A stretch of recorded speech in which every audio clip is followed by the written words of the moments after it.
Welcome back to another very exciting tutorial here at the PhotoshopTrainingChannel.com. My name is Jesus Ramirez, and you can find me on Instagram at JRFromPTC. In this tutorial, we're going to discuss blending modes. I will go through every single blending mode in Photoshop and explain how it works. This video is actually part of my course on working with color in Photoshop. If you would like to find out more about this course, there's a link to it down below in the description.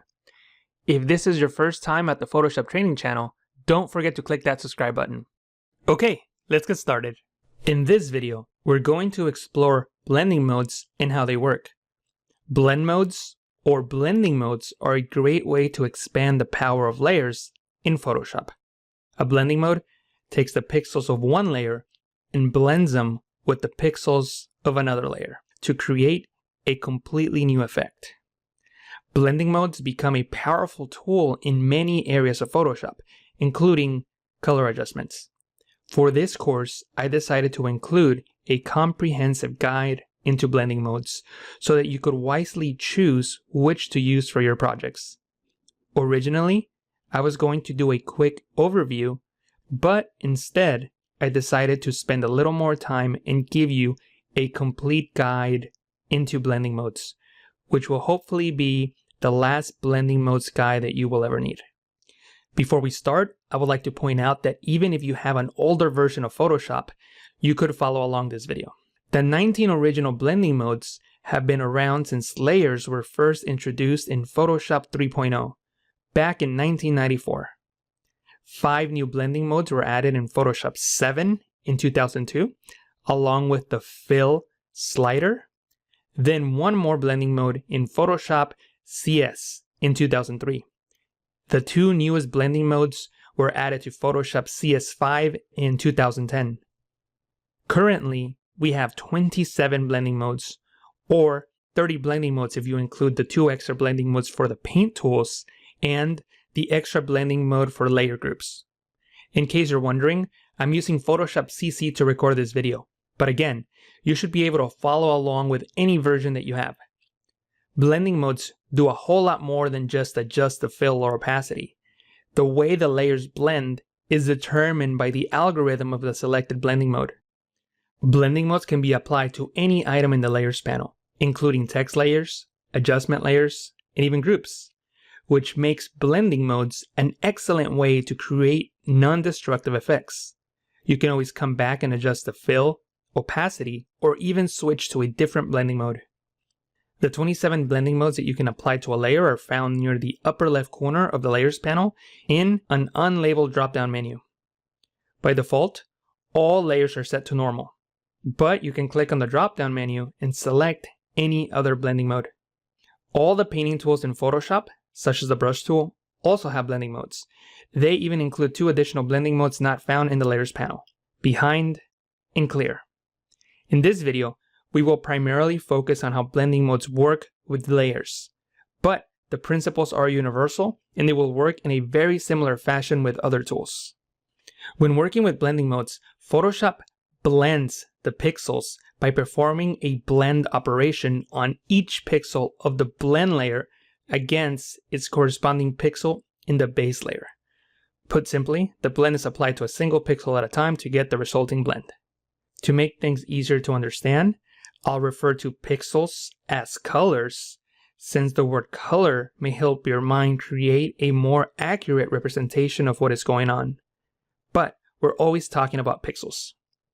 You should also remember these 3 terms to understand how blending modes work: base, blend, and result. The base is the original color. It is usually found directly below the blend color. The blend is the color that is being applied to the base color. The mix of the base and the blend colors is the result. In other words, base plus blend equals result. How the base and the blend colors mix depends on the algorithm or blending mode that you select. Each of the 27 blending modes has a different algorithm, a mathematical equation that utilizes luminance values, brightness and darkness, to determine how the colors will blend. And don't worry, there's not going to be any math in this video. Knowing the mathematics behind each blend mode is not required for you to understand the aesthetics of the result. You can surely master blending modes without knowing any of the equations or math behind them. Before we start, let's switch the workspace to Essentials so that we remove some of the panels we created earlier so that we have more room to work with and we have fewer things to distract us. Let's start by looking at the file that we will use in this video to demonstrate how blending modes work. This file is included in the course asset folder. The bottommost layer is an image of Venice, Italy. It will be our base layer. For the blend layer, we have a graphic called Luminosity. It shows different luminance values. On the top left, you have blocks that go from black to white in increments of 10%. Black is 0% brightness. Then there's 10% brightness, 20%, 30%, 40%, 50%, which is 50% gray, all the way up to 100% brightness, which is, of course, white. In the center, we have a gradient that goes from black to white, and it shows the 256 levels of luminosity. You'll remember this from the previous video in this course on how colors work in 8-bit RGB images. At the bottom, we have 3 blocks, black and white on the sides, and a 50% gray block in the center. Also, notice the black bar on top and the white bar at the bottom. We also have this color layer, which will help us understand how blending modes work with layers that contain color. This layer contains 3 color wheels, including a dark and bright color wheel. Then a gradient of colors, and 6 blocks of colors that represent the primary colors from the additive and subtracted color systems. Red, green, and blue for RGB, and cyan, magenta, and yellow for CMYK. And as you learned in the previous video in this course, these colors are opposites of each other. In the Layers panel, open the Blending Mode dropdown by clicking on it. The dropdown will reveal a list of blending modes that you can apply to a layer. To make things easier for us, Photoshop has arranged the blending modes into different categories. Unfortunately, these categories are not labeled, but you can see the dividers that represent the different groups of blending modes. Enable the layer called Categories, which contains a list of all the blending modes along with the categories that they belong to. The 27 blending modes are divided into 6 categories: Normal, Darken, Lighten, Contrast, Inversion, and Component. Also note that if you are working with 32-bit images, only 15 blending modes are available. You can change the blending mode of a layer by first selecting the blend layer, then clicking on the drop-down and selecting any of the blending modes on the list. Or by using the keyboard shortcut Shift+ to go down to the next blending mode, in this case, Dissolve. Or by pressing Shift- to go up the list back to normal. Keep in mind that if you have a painting tool active, this shortcut will change the blending mode for the tool instead of the layer. To prevent this from happening, get in the habit of pressing V on the keyboard to select the Move tool, then press Shift+ or Shift- to scroll through the blending modes. Another important thing to note with this keyboard shortcut is that if the focus, the blue highlight, is around the drop-down menu, the shortcut will not work. Simply hit Enter or Return on the Mac to remove the focus from the drop-down. Then this keyboard shortcut should work. As I've already mentioned, Normal is the default blending mode. Opaque pixels will cover the pixels directly below them without any math or algorithm applied to them. You can of course reduce the opacity of the layer to reveal the pixels below.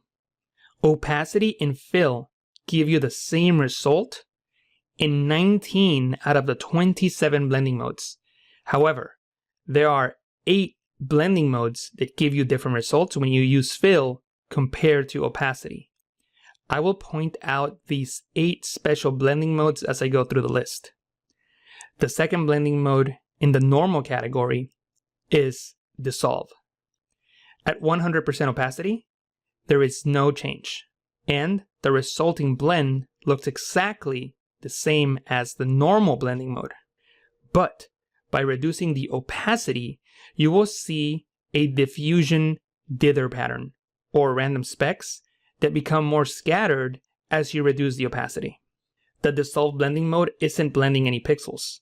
It is only selecting areas to reveal based on the opacity, which is why dissolve is in the normal category, as it only shows the pixels below when the opacity of the layer is reduced. The second category in the list of blending modes is Darken. As the name implies, the blending modes in this group will turn the result colors darker.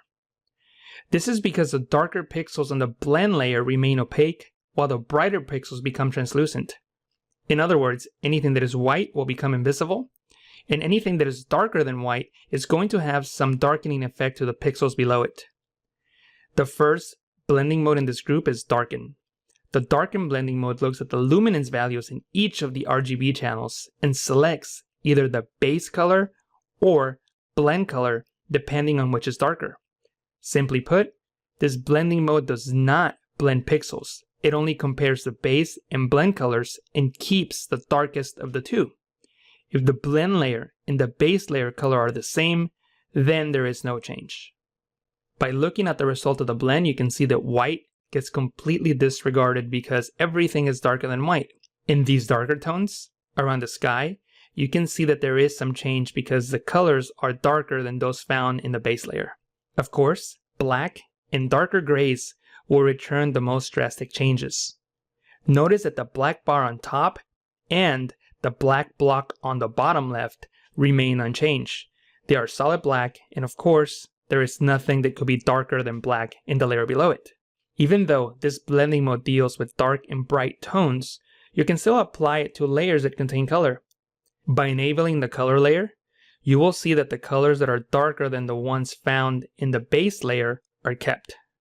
The bright color wheel on the right side is mostly transparent because most of the pixels found inside of it are brighter than the pixels in the base layer.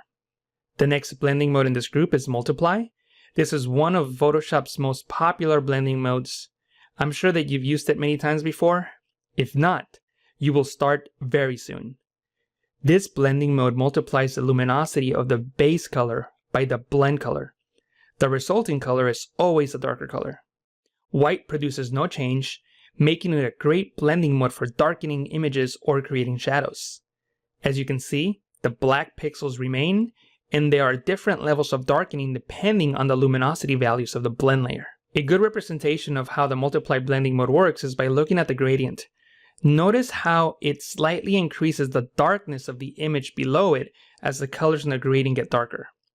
By enabling the color layer and changing the blending mode to multiply, you will see a similar darkening effect, but with color. Notice that the bright color wheel only produces a slight darkening effect, and that is because those colors are very bright. You can compare the multiply blending mode to a projector with two slides put on top of each other and projected simultaneously. The image on the screen will look dark because the light is forced to pass through two slides, weakening the intensity of the light. If I duplicate the Venice layer by pressing Ctrl J, Command J on the Mac, and set the duplicate layer to multiply, you'll see a darker version of the original. This is an excellent technique to darken images that are overexposed or too bright. But here's a pro tip. If you would like to do this, don't duplicate the layer. Instead, create an adjustment layer such as curves or levels and change the blending mode to multiply. This will give you the same result, but with a much smaller file size, and the ability to make adjustments to the image, in this case, using curves. The next blending mode in the Darken group is Color Burn. This is also the first of the 8 special blending modes in Photoshop that react differently when opacity is adjusted compared to fill. This blending mode gives you a darker result than multiply by increasing the contrast between the base and the blend colors, resulting in more highly saturated midtones and reduced highlights. The result is very similar to the effect you would get when you use the burn tool to darken an image. The next blending mode in the list is linear burn. It is the second of the 8 special blending modes. It is also one of the 5 new blending modes introduced in Photoshop 7 in 2002. Linear burn decreases the brightness of the base color based on the value of the blend color. The result is darker than multiply, but less saturated than color burn. Linear burn also produces the most contrast in darker colors than any of the other blending modes in the Darken group. The last blending mode in this group is darker, which is very similar to Darken. This blending mode does not blend pixels. It simply compares the base and the blend colors, and it keeps the darkest of the two. The difference is that darker color looks at the composite of all the RGB channels, whereas Darken looks at each individual RGB channel to come up with the final blend. The next group of blending modes is Lighten. You can think of the Lighten blending modes as the opposites of Darken. The opposite of Darken would be Lighten. The opposite of multiply will be screen. The opposite of color burn is color dodge. The opposite of linear burn is linear dodge. The opposite of darker color is lighter color. If I change the blending mode of the luminosity layer to lighten, you will see that the opposite happens as when we applied the darken blending mode. With darken, we keep the black bar and the darker colors. With lighten, we keep the white bar and the lighter colors. The Lighten blending mode takes a look at the base color and blend color, and it keeps whichever of the two is lightest. If the blend colors and the base colors are the same, then no change is applied. As with the Darken blending mode, Lighten uses the 3 RGB channels separately when blending the pixels. The second blending mode in the Lighten category is Screen, which is the opposite of Multiply. Like Multiply, Screen is a very popular blending mode in Photoshop. Screen multiplies the inverse of the blend and base colors. The result color is always a brighter color. Black produces no change, making Screen a great blending mode for brightening images or creating highlights. As you can see in the luminosity layer, white stays, and there are different levels of lightening depending on the luminosity values of the blend layer. A good representation of how the screen blending mode works is by looking at the gradient. Notice how it increases the brightness of the image below it as the colors in the gradient get brighter. Of course, the changes also happen with layers that have color. Notice in this case, the dark color wheel only produces a slight brightening effect because the colors in it are very dark. The third blending mode in the Lighten group is Color Dodge, and it is the third of the 8 special blending modes, so opacity and fill will give you different results. The Color Dodge blending mode gives you a brighter result in Screen by decreasing the contrast between the base and blend colors, resulting in saturated midtones and blown out highlights. The effect is very similar to the result that you would get when using the Dodge tool to brighten up an image. Linear Dodge Add, another of the blending modes introduced in Photoshop 7 in 2002, looks at the color information in each channel and brightens the base color to reflect the blend color by increasing the brightness. Blending with black produces no change. Linear Dodge Add produces similar but stronger results than Screen or Color Dodge. Next on the list is Lighter Color, which is very similar to Lighten. This blending mode does not blend pixels. It simply compares the base and blend colors, and it keeps the brightest of the two. The difference is that lighter color looks at the composite of all the RGB channels, whereas Lighten looks at each individual RGB channel to come up with the final blend. The next category of blending modes is Contrast. The blending modes in this category use complementary blending modes to create the blend. In other words, Photoshop checks to see if the colors are darker than 50% gray or lighter than 50% gray. If the colors are darker than 50% gray, a darkening blending mode is applied. If the colors are brighter than 50% gray, a brightening blend mode is applied. With the exception of hard mix, all the blending modes in this category turn 50% gray transparent. The first blending mode in the contrast group is overlay, another one of Photoshop's most widely used blending modes. Overlay is a combination of multiply and screen, with the base layer always shining through. Overlay uses the screen blending mode at half strength on colors lighter than 50% gray, and the multiply blending mode at half strength on colors darker than 50% gray. 50% gray itself becomes transparent. Also note that half strength does not mean opacity at 50%. Another way to think about overlay is by thinking of shifting midtones. Dark blend colors shift the midtones to darker colors. Light tones shift the midtones to brighter colors. One difference between the overlay blending mode and all the other contrast blending modes is that it makes its calculations based on the brightness of the color in the base layer. All of the other contrast blending modes make their calculations based on the brightness of the blend layer. Another thing to note is that overlay, alongside hard light, is part of the first set of commuted blending modes. A set of commuted blending modes will give you the same result when you apply one blending mode to the blend layer as when you apply the corresponding commuted blending mode to the base layer and then reversing the order of the layers. In other words, if you apply the overlay blending mode to the blend layer, you will get the same result as when you apply the hard light blending mode to the base layer, then reverse the order of the layers. The second pair of commuted blending modes is luminosity and color.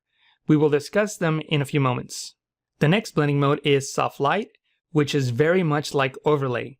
It applies either a darkening or lightening effect depending on the luminance values, but in a much more subtle way. You can think of soft light as a softer version of overlay without the harsh contrast. The third blending mode in the contrast group is hard light, which, as we just discussed, is part of the first set of commuted blending modes alongside overlay. Hard light combines the multiply and screen blending modes using brightness values of the blend layer to make its calculations, while overlay uses the base layer. The results with hard light tend to be intense. In many cases, you will have to reduce the opacity to get better results. Also, even though hard light sounds like it would have something in common with soft light, it does not. It is, of course, much more closely related to overlay. And to show you this relationship, I'm going to set the luminosity layer to overlay, then open the history panel by going into Window and selecting History. In the history panel, I can create a snapshot of this history state by clicking on this icon. I'll call it overlay. I can now always come back to this point by clicking on this snapshot. I can now change the luminosity layer back to normal, then swap the base layer and luminosity layer. So I will click and drag the base layer above the luminosity layer and change the base layer's blending mode to hard light. I can then create a snapshot for this history state. I will call it hard light, of course.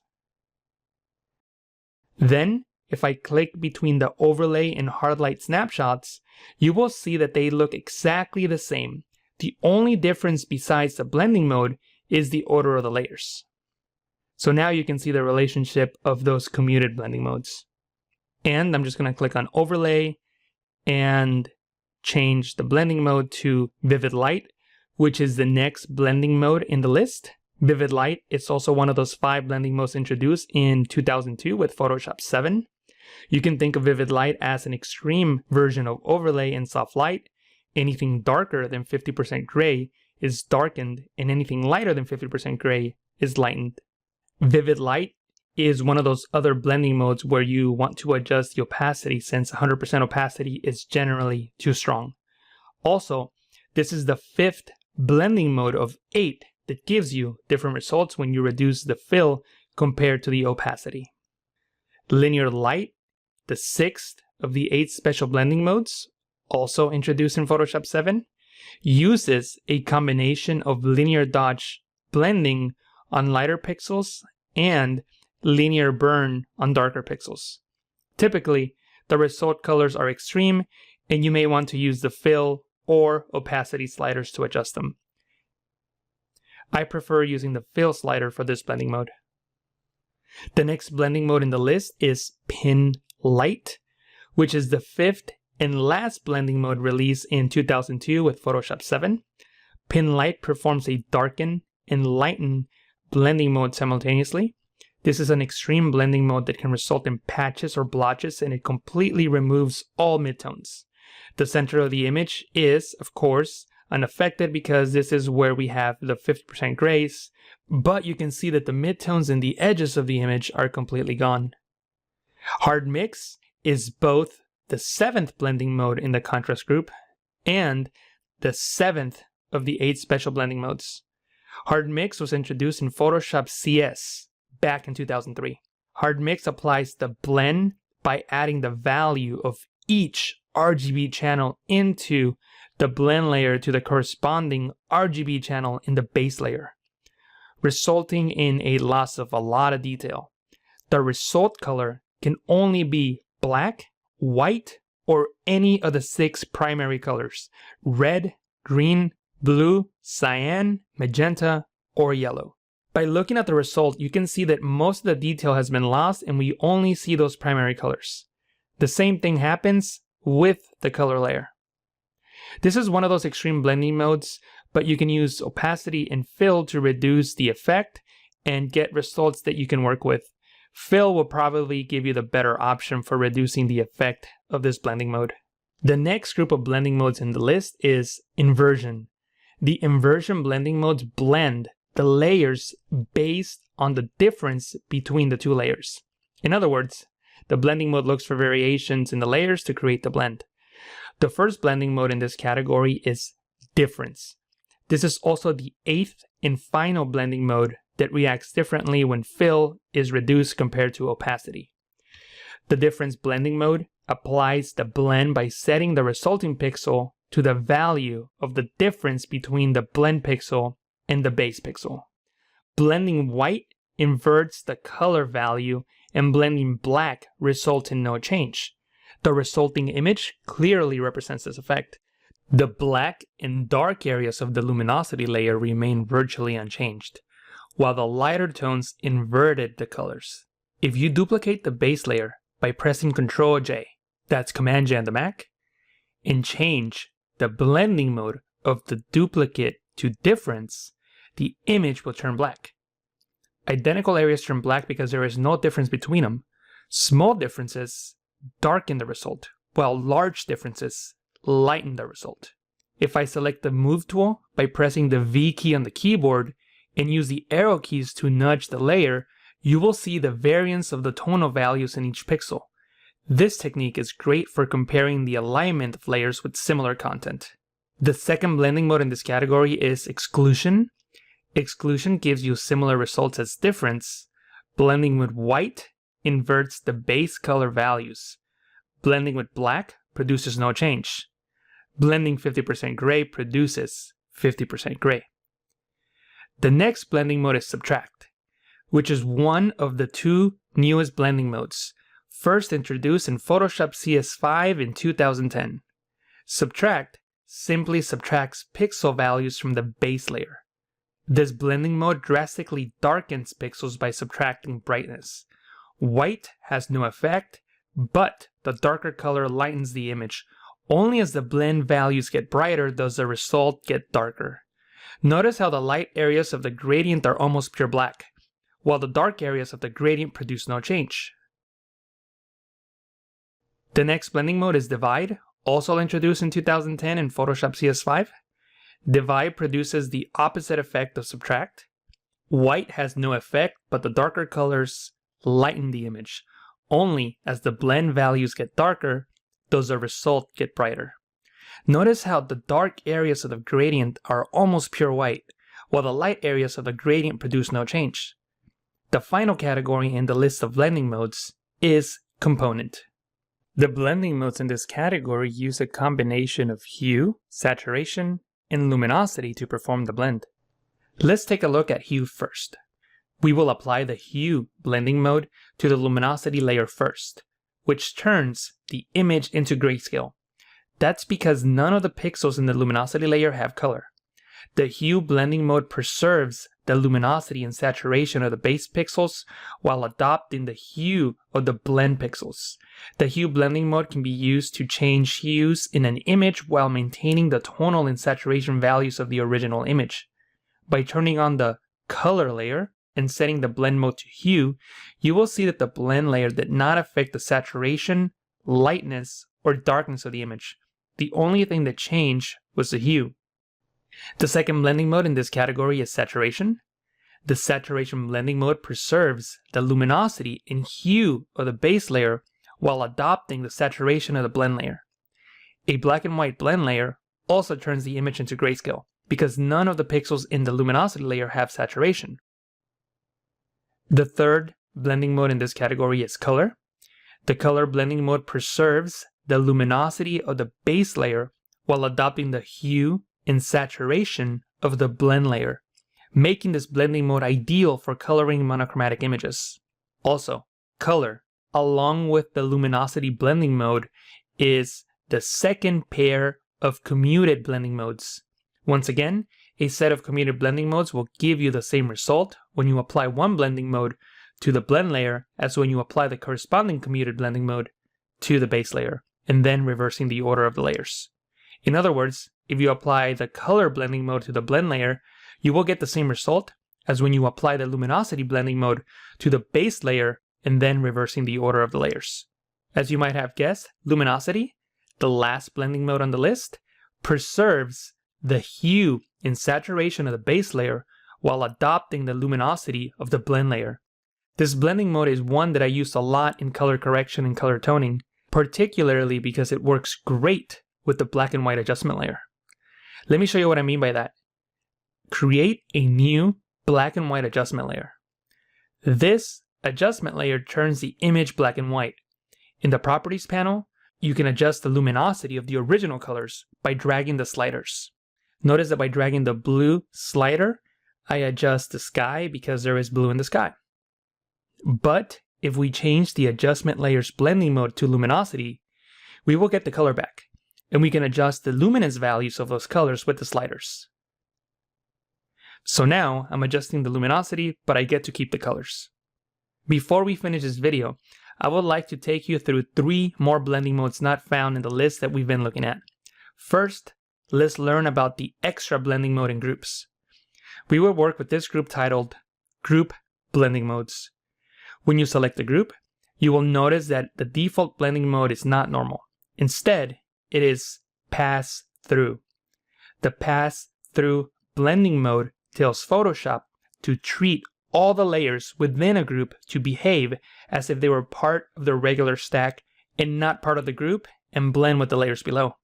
However, if you change the pass-through blending mode to any of the other blending modes, Photoshop will first blend the layers in the group, then it will blend the resulting composite with the layers below it using the blending mode that you selected. Another way of thinking about it is that this is the same result as merging the contents of the group and then applying a blending mode. For this reason, you can use it to create some great effects, especially when compositing. In this group, I have 2 layers, a photo of a sky, and a group that contains an image of a jet. If I create a new curves adjustment layer inside of the jet group and apply a dramatic change, you will notice that it will affect all the layers below it. But if I change the jet group's blending mode to normal, you will see that the adjustment layer is now only affecting the contents of the group. I can duplicate the jet layer by pressing Ctrl J, that's Command J on the Mac, and then move the plane to the side by using the Move tool, and you will notice that the duplicate will also be affected because it is in the same group. Any adjustment layer in the jet group will only affect the contents of the group. Once again, it is the same result as merging all the layers in the group. Ctrl E, Command E on the Mac. and changing it to the selected blending mode. In this case, we chose normal, which is also the current blending mode, so we don't need to change it. And, of course, it looks the same. You always want to work non-destructively, so I will undo that change, Ctrl-Alt-Z, that's Command-Option-Z in the Mac to undo. I'm going to disable this group. The final blending modes that we're going to talk about are behind and clear, which can be found in any of the painting tools, such as the brush tool. You can select the brush tool by pressing B on the keyboard. From the options bar, you can select the blending mode. Notice that the 27 layer blending modes are here, along with behind and clear.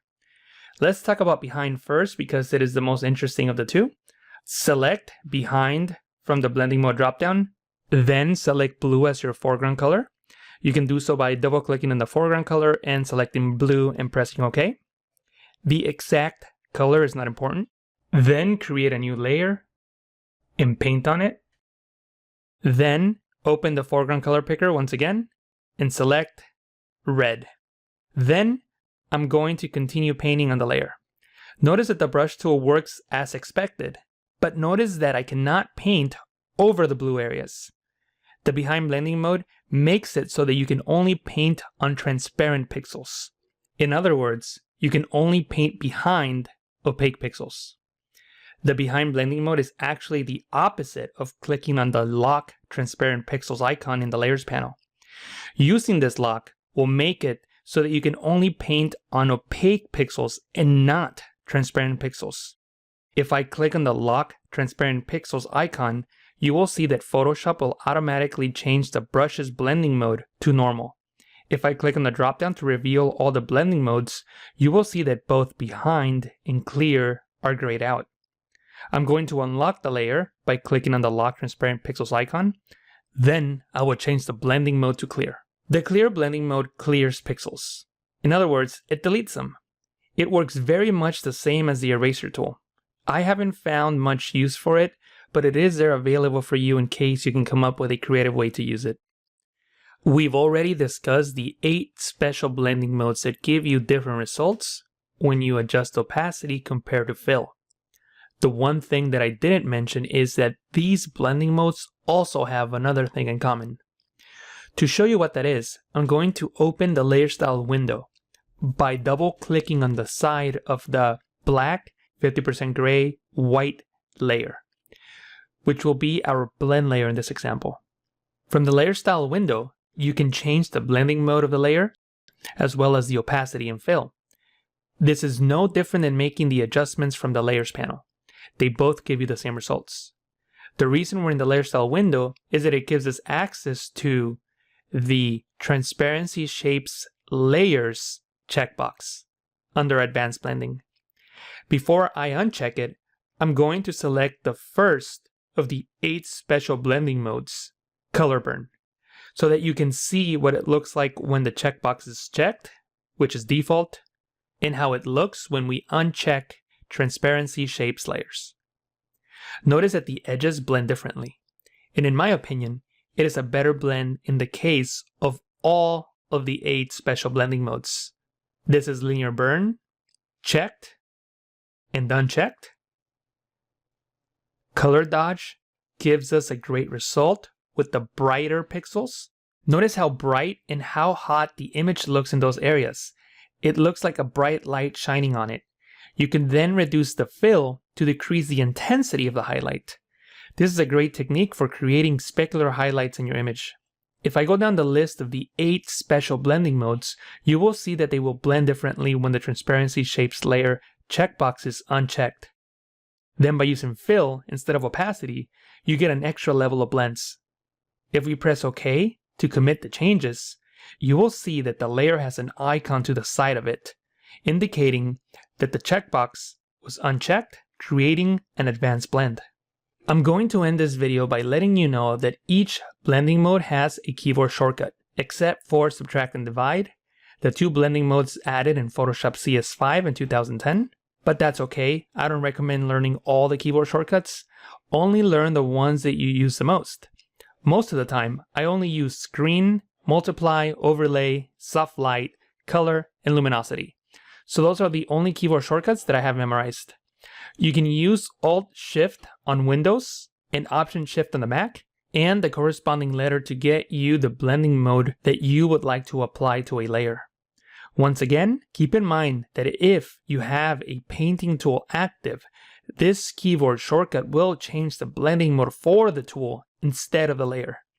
To prevent this from happening, get in the habit of pressing V on the keyboard to select the Move tool, then apply the keyboard shortcut combination for the blending mode that you would like to use. And that's it for my free preview of my Color in Photoshop course. If you would like to find out more about the course, check the link in the description. If you enjoyed this video, then don't forget to subscribe, click on the like button, and share this video with a friend. Also, subscribe to the PTC newsletter to get more tips and tricks in your inbox. Thank you for watching, and I will talk to you again soon.